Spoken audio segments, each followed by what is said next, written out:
So I was contemplating the concept of retirement.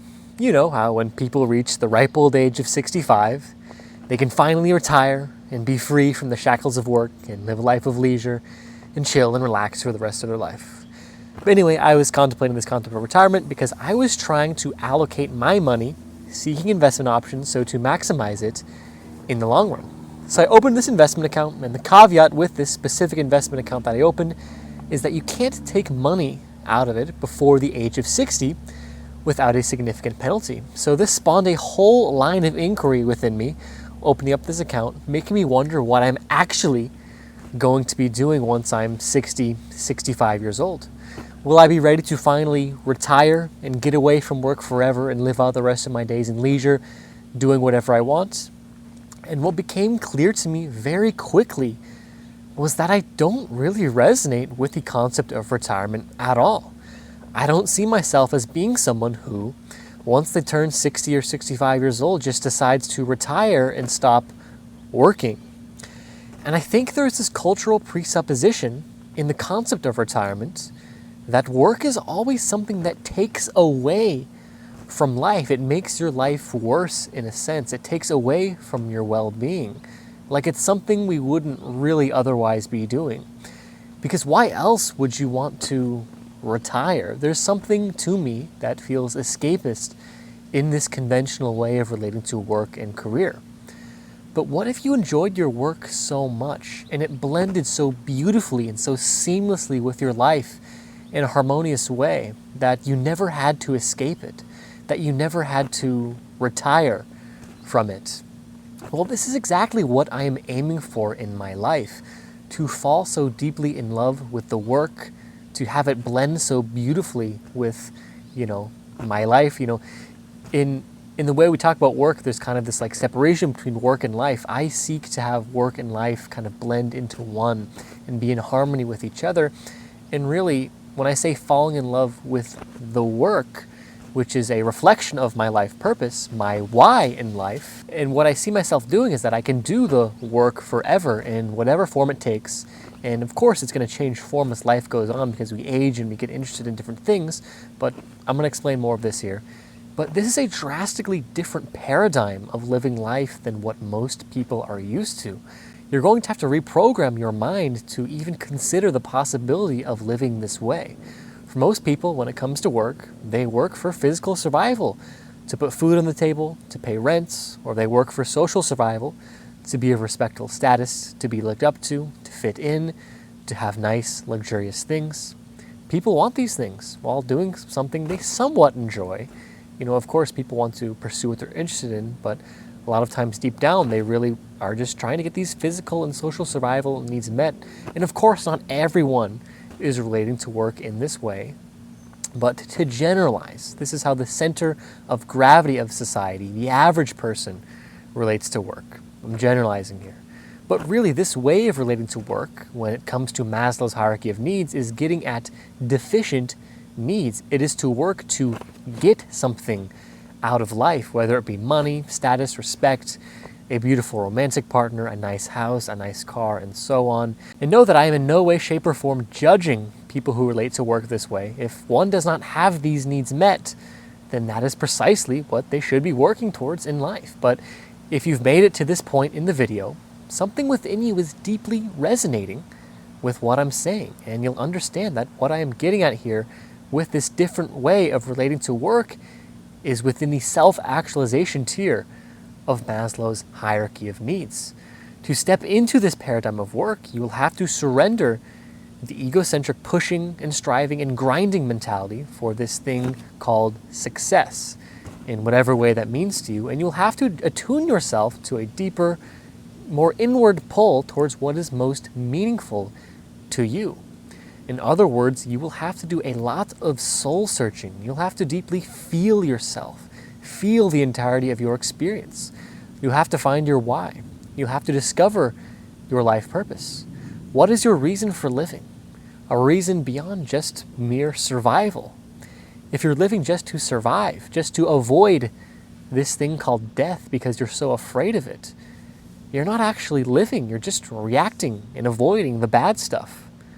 So find what makes you come alive what makes you feel excited, and do more of that. And so to do this, you really have to question what you're doing, what the world is, who you are, why you're even here. Question what beliefs culture has ingrained into you. When I went through high school, everything, it felt so competitive. At least at my school, you had to get a high GPA, you had to get a good SAT score, because only then could you get into a good college, because only then could you one day get a well-paying job, and that's how you live a fulfilled and happy life. And then you can have all the things you want in life, and then at age 65 you can retire and finally chill out. This is the cultural script, and if you don't question it, you will just follow it without a second guess, and you will just be like the majority of people, where more than half of people are unfulfilled in their jobs. I don't know the exact statistic, so don't hold me to any strict measures here, but I've looked at surveys, and surveys say there's an extremely high number of people, like the majority of people, who are unsatisfied with their work. I want to say it's something like 60, 70, 75% of people who are unsatisfied with their work. And that's so fucking sad. This is what you spend the majority of your time as a human doing, and you don't even like it. That's sad. To be honest, that's one of the saddest things I've ever heard, if I'm being honest, is this is supposed to be what you do, your contribution to the world, your gift that you have to offer life, and you don't even enjoy doing it, you feel unfulfilled in it. That's so sad. And the whole reason I make YouTube videos, the whole reason that I write, the whole reason that I became a coach is because I want to help people with that. Even if it's not just about work, but about finding deeper meaning or purpose, or breaking free of the shackles of your ego, breaking free of limiting beliefs, stepping into a more authentic life, giving yourself permission to be who you truly are, to be that person fully. And this gets into the concept of finding your why and your life purpose, which is absolutely essential if you want to relate to work and career in the way that I'm talking about here. And for me, I feel like I found this deeper why and deeper purpose, which informs absolutely everything that I do in life. Every decision that I make, every project that I work on, and I like to think that it infuses itself into every conversation and interaction that I have. It's in my way of being, and it took a lot of soul searching to find it. And know that I'm not trying to imply that, your life purpose, your why is just out there in the world waiting for you to find, and you got to go on some search, some hunt in order to find it. It's a bit different. It's actually within you to discover. That's why you have to do some soul searching, and it will continue to deepen and deepen and deepen throughout your life. And, my life purpose, it's going to shift and morph over time. To say that I've completely figured it out in all of its facets, that would be naive. But in essence, this life purpose, it's rooted in love with a capital L, wanting to serve the world, aid in the expansion of humanity's consciousness, desiring the well-being and happiness of everyone and everything, alleviating the suffering of all beings. And I feel this interconnected energy, feeling connected to the entire web of life is a crucial element of finding this purpose, because otherwise, without this interconnectedness to the entire web of life, otherwise your drive will be completely egocentric. You will seek to get things out of life rather than giving things to life, which is actually how you live the good life. That's how you become truly happy and live a life that you don't want to retire or escape from. If your drive is completely egocentric and not in tune with the larger fabric of life, when you're in your ego, the ego is insatiable. It never can have enough. So you're kind of always operating from a state of deficiency. You're reacting from this void within you that feels like it doesn't have enough, or it's not enough, or it feels inadequate. And so when you're operating from that egocentric mode, you're always going to seek to get things out of life. You're going to view the world and how you can kind of manipulate it to serve your needs, how you can manipulate the world to fill this void within you. But when you flip to identifying with everything, identifying with the entire, with the entire fabric of life, you make a really big shift, and you can start to think, how can I insert my unique self into this larger fabric of life to give my gift in a way that serves all of life? That's the shift that you make. And it's from this universal energy or current of love that you can then insert your own unique skills, qualities, aptitudes, and interests, the things you love and enjoy to do, and from there figure out your own specific way of serving the world. For me, it's writing and coaching, but for you, it's going to be something else, and you'll have to figure it out. But I truly believe everyone has unique gifts to offer life. But I do believe it does take a lot of soul searching, like I've said time and time again, to find those gifts. You really have to want to know why. Like, what is your reason for living beyond just survival? What are you going to make out of this beautiful experience that is life? You really, really have to want to know the answer to that question and dig deep and find that why. And from there, you will find your gifts. But when you do find those gifts, you're never going to stop giving them. You're only going to get better and better at giving them, actually, because you're going to keep growing and growing and growing and becoming more conscious.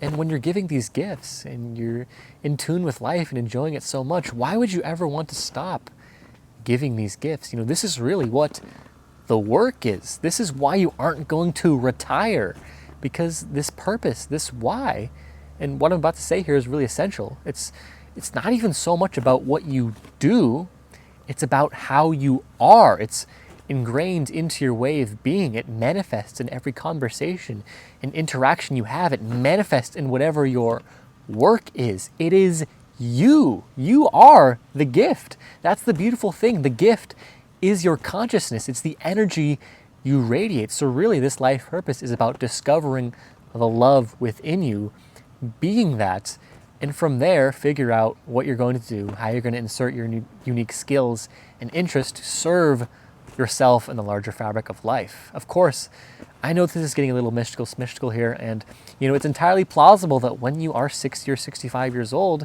what you do will shift. Maybe you do less physical labor.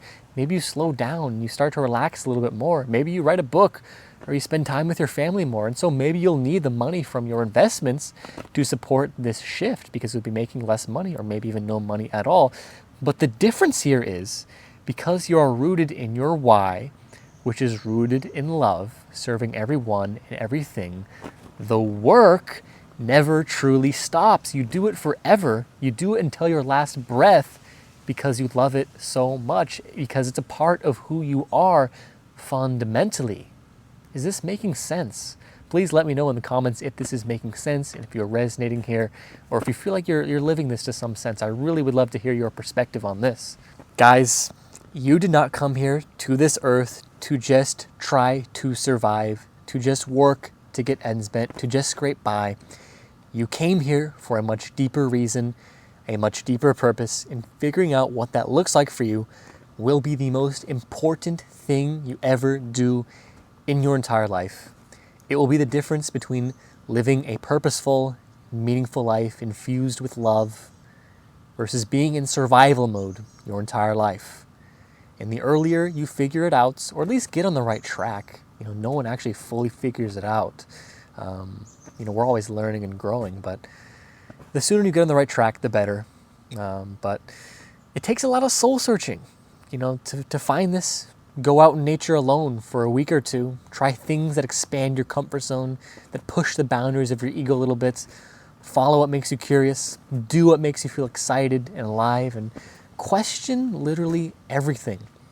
If you do these things consistently, over time, you will find meaning so deep that it generates a sense of purpose within you that will never go away. So find your why, dig deep, and from this why, the how will become more clear. The how will reveal itself when the why is found. All right, my friends, that's all I have for today. I hope my thoughts about work were beneficial to you. And if they were, I suggest you subscribe to my newsletter on my website, because there will be more resources on this topic announced in the future, including a book about a similar topic relating to work that I helped with the editorial process on. I didn't write the book, but I helped shape it a little bit. And if you really resonate and want to take this a step further, there are coaching opportunities to precisely help you find this purpose, to help you find this why, to get very clear on it, as well as the how. This is pretty much what I specialize in when it comes to coaching. I've helped quite a few people so far. So, if you are interested in that, please look in the comments. I'm gonna pin comments about my coaching program.